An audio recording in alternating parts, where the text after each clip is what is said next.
Have you ever fallen in love with someone from another culture? At first, it feels like the best thing that ever happened to you. The accent, the energy, the chemistry, everything is on fire. But after a while, that the same difference that made it exciting start to make it hard. You hurt, you fight, you pull away, and you start wondering, why does it feel so complicated if we love each other so much? Stay with me. I'll explain exactly why this happens and how to keep that life alive without losing yourself. I'm really glad you landed up on my channel. And if we haven't met yet, my name is Inna Zusman. I'm a family and couple therapist, and I help people create relationships when they feel loved, accepted, and desired.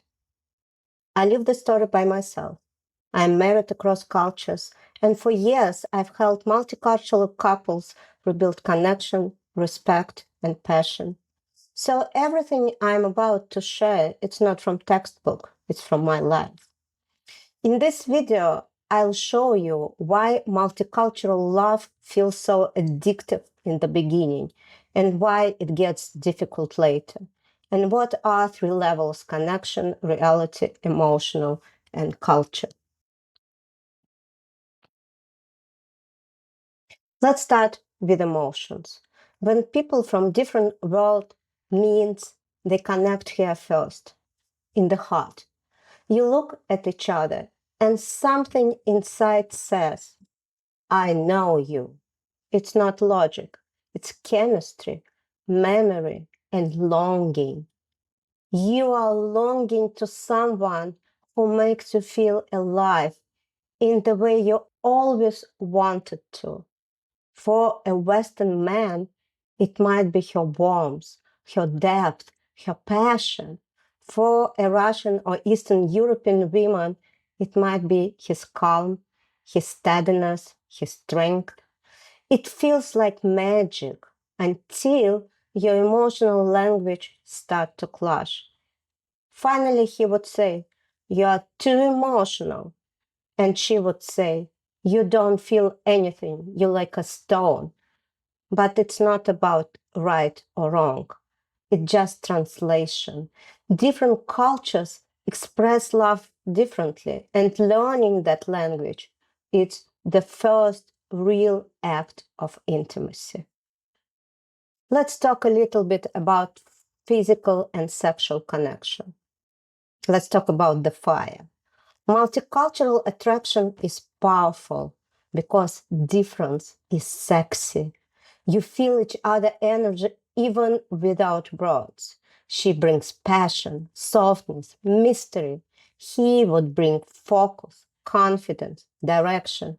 That difference that turns you at first can later turn into distance. In many Eastern European cultures, sex starts with safety and emotional connection. In Western culture, it often starts with playfulness. If you don't talk about it, you keep missing each other. So if you want more passion, don't chase sex. Create safety for her. Flirt during the day, compliment each other, touch very, very gently without agenda. And that's what makes desire up again. The most difficult part, I call it cultural or value connection. It's cultures and values. That is where most multicultural couples get lost. Because love happens between those two people, but daily love happens. But daily love happens between two cultures. How do you spend money? How do you fight? What does respect means? Do parents visit without notice? Who plans the weekend? How we raise our kids? I once worked with a couple. She's from Russia, he's from the United States. She said, he never makes decision. I feel unsafe. He says, she always tells me what to do and I feel control. And they both are not wrong. They were just raised differently. Once they start asking, is this personal or cultural? everything become more soft. You cannot erase cultures. It's like factory settings, but you can build a third one together. Not his, not hers, yours. And now, what keeps love alive? That's my personal opinion.